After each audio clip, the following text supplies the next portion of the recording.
where information shapes our reality. One Coming up in the next helps you stay ahead of time. Introducing the DD India. says case for humanitarian ceasefire becomes even more urgent with every passing hour. US President discusses potential for humanitarian ceasefire with Israeli Prime Minister. Netanyahu terms Gaza conflict as global battle against the axis of terror. This is not a local battle. This is a global battle. The paramount need is to defeat this axis.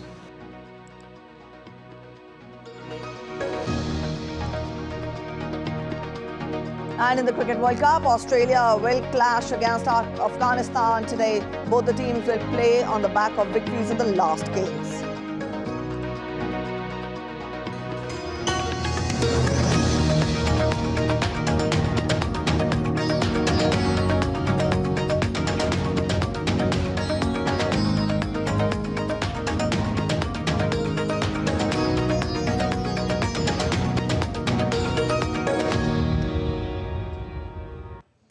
United Nations Secretary General Antonio Guterres has called for an immediate ceasefire in the Israel-Hamas conflict. Amplifying demands for a ceasefire, the UN chief said that the protection of civilians must be paramount. Guterres also condemned the violation of international humanitarian law and urged all parties to respect their obligations. The protection of civilians must be paramount. I'm deeply concerned about clear violations of international humanitarian law that we are witnessing. The way forward is clear.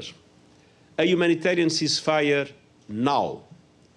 All parties respecting all their obligations under international humanitarian law now. This means the unconditional release of the hostages in Gaza now. The United Nations and our partners are launching a $1.2 billion humanitarian appeal to help 2.7 million people. That's the entire population of the Gaza Strip and 500,000 Palestinians in the West Bank, including East Jerusalem.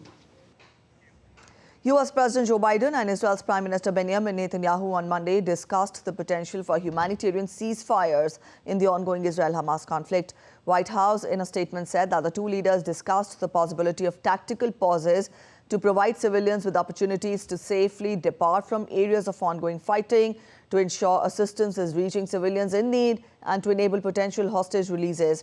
The US President reiterated his steadfast support for Israel and the protection of Israeli citizens from Hamas and all other threats, while also emphasizing on the imperative to protect civilians and reduce civilian harm in course of military operations. Israel's Prime Minister Benjamin Netanyahu on Monday said that Israel was engaged in a global battle against an axis of terror. Talking to a group of foreign ambassadors in Tel Aviv, Netanyahu warned that the battle being waged by Israel against the barbaric Hamas terrorists in Gaza is one that could threaten Europe next. The barbarism is led by an axis of terror. The axis of terror is led by Iran. It includes Hezbollah, Hamas, Houthis, and their other minions.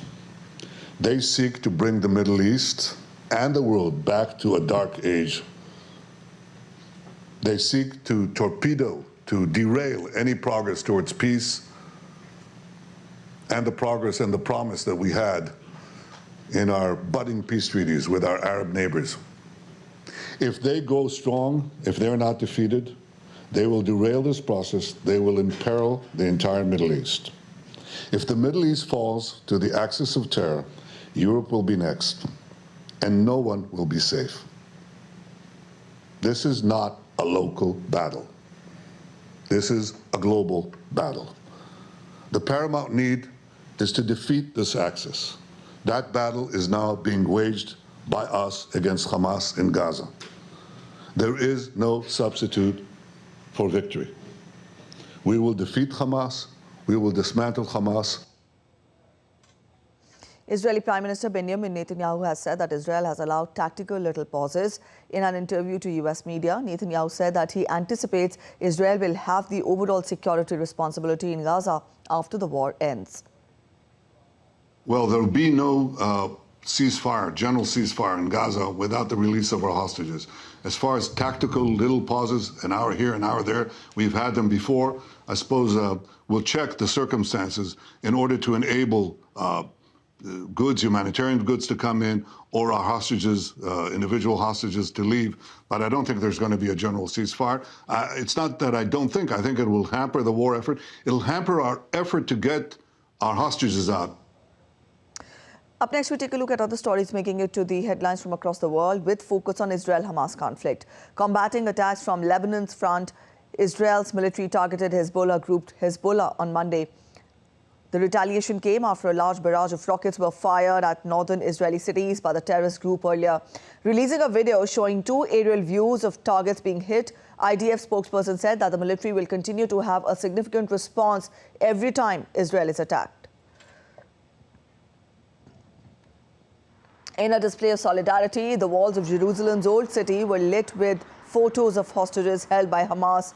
The faces of more than 200 Israeli hostages held by Hamas were projected onto the walls of Jerusalem's old city on the eve of 1 month anniversary of the Israel-Hamas conflict.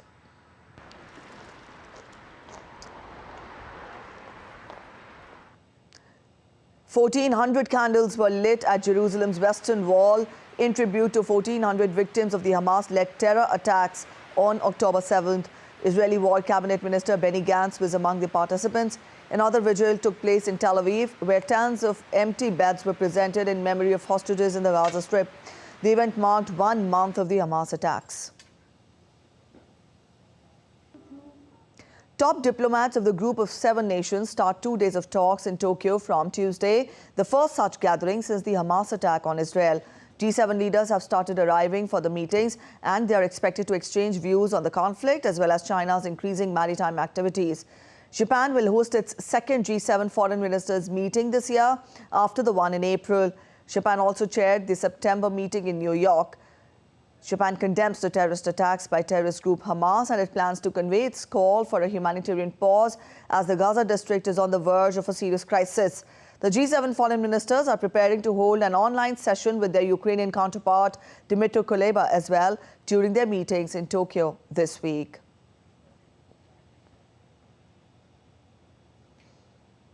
All right, DD India correspondent Chris Gilbert tells us more on this.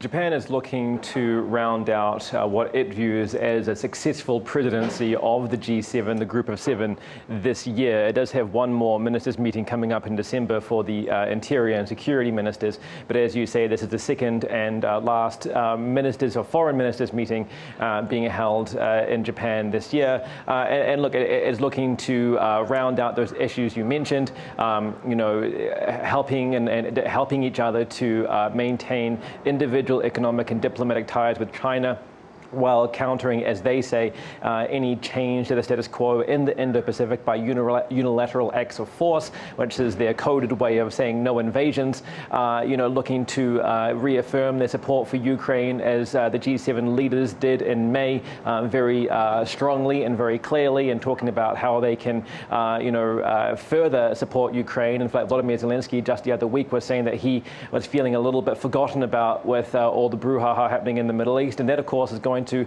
rocket to the top of the agenda as well. The Hamas attack had not happened when Yoko Kamikawa, the foreign minister of Japan, called this meeting.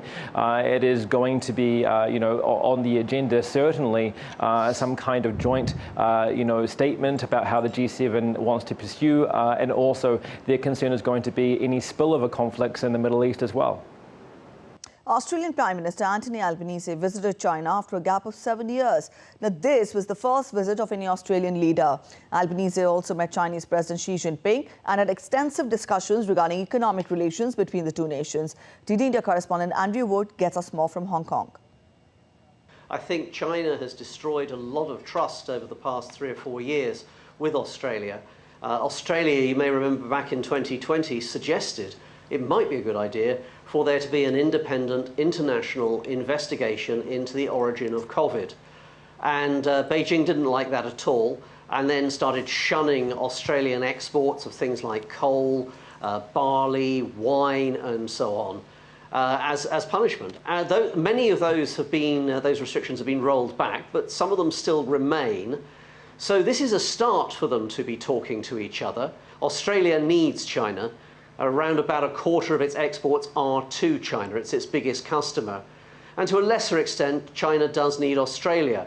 It needs an awful lot of coal and iron ore and so on. And sometimes it's had difficulties trying to get that from elsewhere in the world. And it does show, I think, over the past few years, the limits of China's ability to use its economic power to coerce countries as well. So they need to rebuild trust. They say they're going to have a trusted partnership. But I think it's going to take a long, long time before the trust that was there 7 or 8 years ago when the last Australian Prime Minister visited returns. Millions of Americans are headed to the polls today, and while off-year elections don't normally draw massive turnout or attention, with less than a year to go before the 2024 presidential election, this vote is being watched very closely. Tony Waterman has more.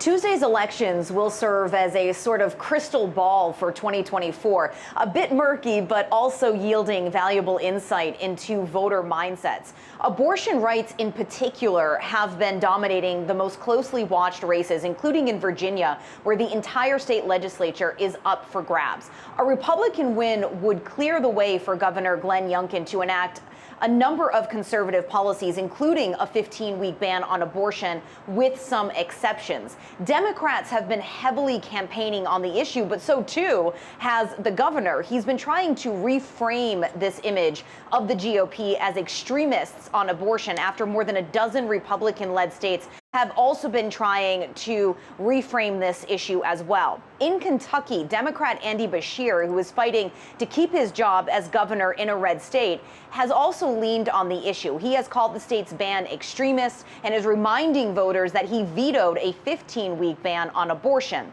In Ohio, the issue is actually on the ballot. Voters in the swing state will decide whether to enshrine abortion rights into the state's constitution. The outcomes of these votes will be closely scrutinized by both parties, a litmus test on whether abortion is still a winning issue for the Democrats and if Republicans need to adjust their messaging heading into 2024. In Austin, Tony Waterman reporting for DD India. And now we take a look at other stories making it to the headlines from across the globe. Peru's Foreign Minister Ana Cecilia Gervasi has resigned after less than a year amid questions over how she handled President Dina Boluarte's visit last week to the United States. Local news outlets reported that she was under pressure after failing to arrange a formal meeting between Boluarte and President Joe Biden. Her replacement could be announced on Tuesday. Mark Gauthier, a Parkinson's patient, received a Swiss-designed implant to improve his mobility. The device, designed by Onward Medical, uses an electrode field against his spinal cord and an electrical impulse generator to stimulate his leg muscles. The device is unique in its ability to target the spinal cord in a specific and flexible way. Italy's Ministry of Culture said that they have recovered treasure amounting between 30,000 and 50,000 bronze pieces in an exceptional and rare state of preservation, recovered off the coast of Arzachina in Sardinia. The ministry added that the bronze coins dated from the first half of the 4th century AD. The Aurora Borealis, also known as the Northern Lights, illuminated the sky in the Italian region of Veneto. A time-lapse video taken from a webcam at Refugio Città di Carpi revealed a brightly colored sky. Collisions between electrically charged particles from the sun and particles in the Earth's atmosphere caused the phenomena. A short break ahead, but on the other side of the break, Delhi air quality remains in the severe category. India's Supreme Court to hear the matter today. In midst of a series of earthquakes, India sends second aid contingent to Nepal. And Iga Swiatek returns to world #1 with WTA finals win over Jessica Pegula.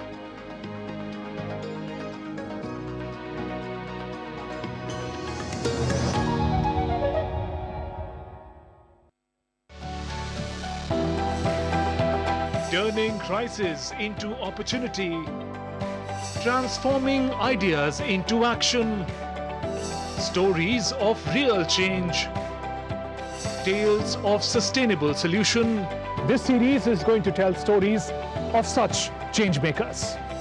Watch Changemakers on DD India.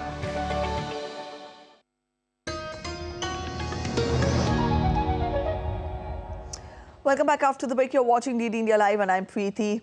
Let's get you more international updates. Another earthquake hit Nepal on Monday, soon after search and rescue operations ended for the 6.4 magnitude earthquake that hit the region on 3rd November. The focus has shifted to providing essential aid such as food, shelter and medical care to the survivors. The disaster has caused at least 157 casualties and left more than 200 people injured.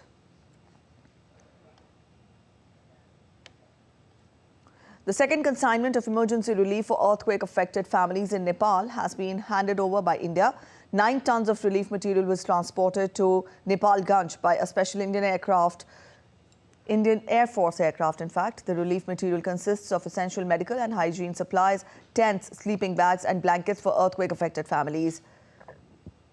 This is part of the Government of India's efforts to support the Government of Nepal in wake of the earthquake in Jajjar Court on 3rd November.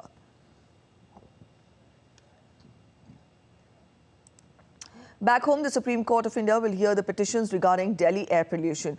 On October 31st, the Supreme Court directed Delhi, Punjab, Haryana, Uttar Pradesh and Rajasthan to file affidavits listing measures initiated to control air pollution. The top court had noted that efforts to curb it in the national capital were not reflecting on the ground. The top court said that statistics reveal significant reduction in stubble burning events in Punjab and Haryana. It, however, added that statistics can sometimes be deceptive and ruled that the air pollution problem was persisting year after year.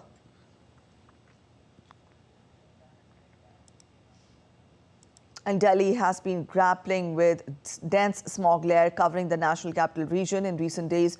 Despite cold weather and limited wind movement, there is hope on the horizon. The India Meteorological Department forecasts that the arrival of a western disturbance will positively influence the region's air quality. Our correspondent Tapas Bhattacharya gets us more insights into this.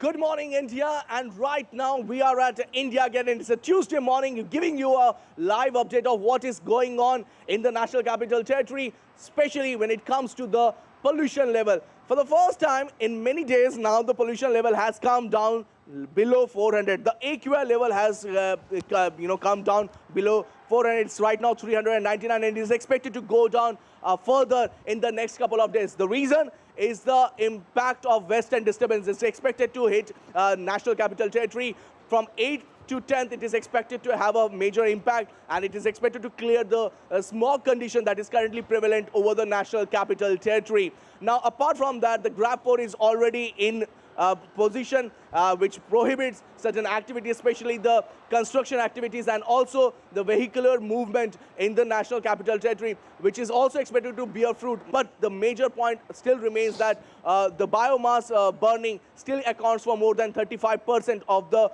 current pollution level, and it is imperative that it needs to be controlled, it needs to be checked before any major substantial gain can be made. With camera person Ashish, this is Tapas Bhattacharya for DD India from Delhi. Malaysian Foreign Minister Zamri Abdul Kadir, who is on a 2-day visit to India, is scheduled to co-chair the 6th India-Malaysia Joint Commission meeting in New Delhi. The Joint Commission meeting will review the progress of enhanced strategic partnership with Malaysia in areas of political, defense, security, economic, trade and investment, health, science and technology, culture, tourism and people-to-people ties, and will also discuss regional and multilateral issues of mutual interest. Later in the day, Malaysian Foreign Minister will be meeting Indian Vice President Jagdeep Dhankar, followed by a meeting with his Indian counterpart, Dr. S. Jaishankar.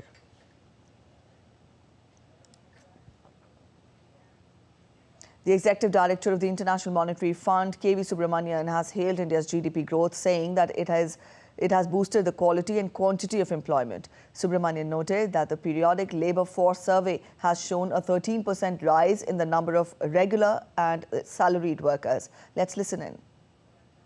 If you look at regular, employees and salaried workers, that number has increased from 11.5 crores in 2017-18 to 13 crores. In other words, a 1.5 crore improvement, which itself in percentage terms was 13% increase. Similarly, if we look at in terms of the the formalized workforce working in the formal sector, that also increased from 4.7 crores in 2017-18 to 5.9 crores in 2019-20. Since last 3 years, even these numbers have increased even since then as well. And up next, we take a look at other stories making it to the headlines from across India. Voting is underway in the northeastern Indian state of Mizoram to elect the 9th Legislative Assembly. 29.87% voter turnout has been recorded till 11 a.m. Voting is also underway for 20 of the 90 Legislative Assembly seats in the central Indian state of Chhattisgarh. 22.18% turnout has been recorded so far. Polling for the remaining 70 seats will take place on November 17th.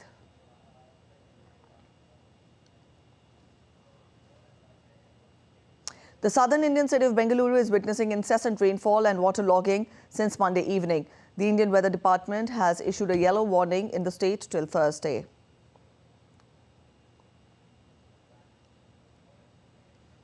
The crest unveiling ceremony of Indian Navy's Surat, the latest indigenous under-construction guided missile destroyer under Project 15B, was a momentous event held in the Indian city of Surat. The crest was unveiled by Gujarat's State Chief Minister. Chief of Naval Staff Admiral R. Hari Kumar, along with other senior officials, were also present at the ceremony.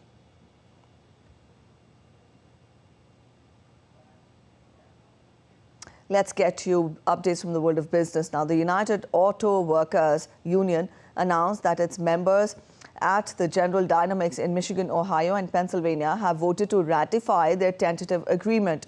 The ratification of the tentative 4.5-year contract, which provides a 14% wage increase, inflation protection, shortens the time it takes to reach the top of the pay scale, and defeating the company's proposed healthcare concessions, was approved by 74% of the members.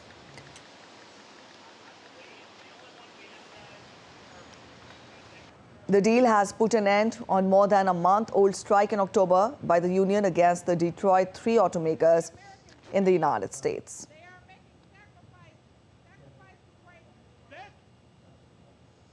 Responding to the latest offer by the major studios, the Hollywood Actors Union SAG-AFTRA said on Monday that they have not been able to come to an agreement on a number of issues, including the use of artificial intelligence.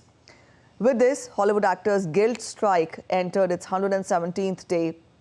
The union said that the moderators representing Hollywood actors, after reviewing the offer, have formally responded to the major studios' last, best and final offer.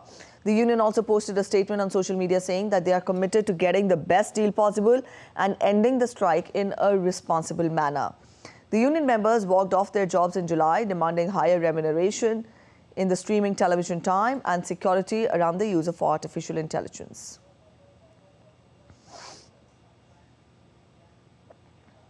In a fresh blow to German restaurants and hotels, the government is set to end the pandemic-era tax breaks for the hospitality industry.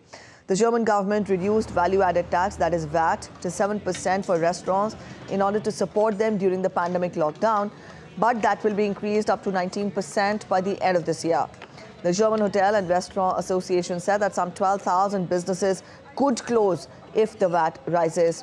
Furthermore, at supermarkets, VAT is due to remain at 7% for prepared meals. On Monday, Facebook owner Meta announced that it has prohibited political campaigns and advertisers from using its new generative AI advertising products. The announcement was made in updates posted on its help center.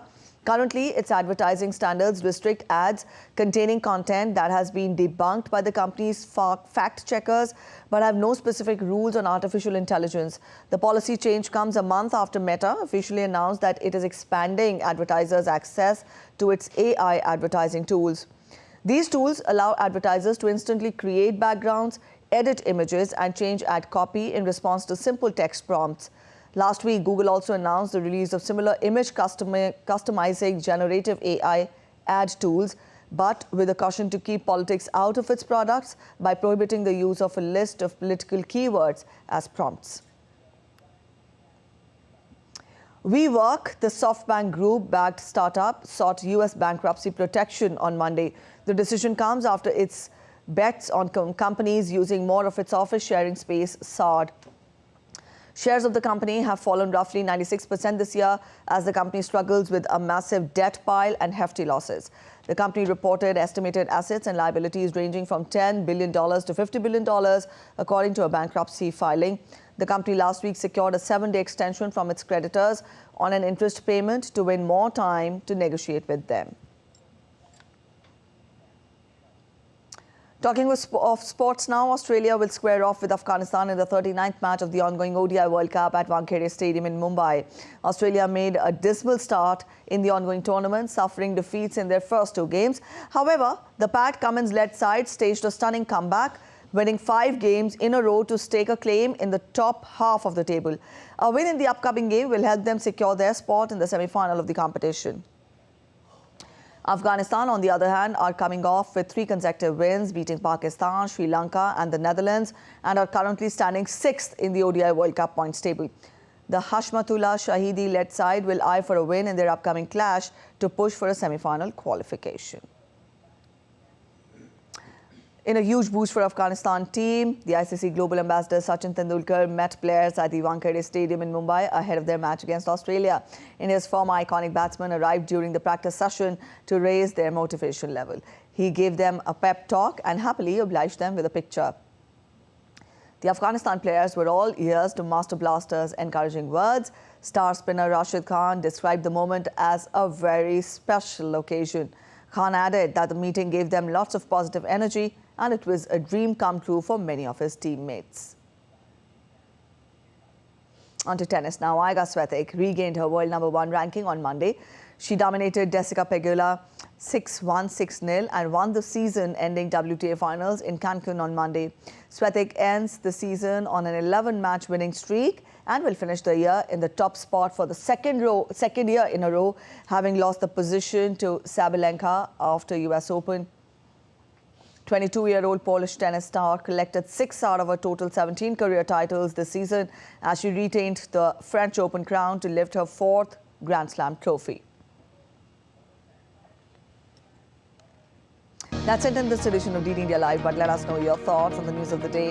You can connect with us on Facebook, X and also Instagram. We'll be back with more news as it breaks here on DD India. I'm Preeti Kaur signing off, and from all of us here in Delhi, thanks for watching DD India Live.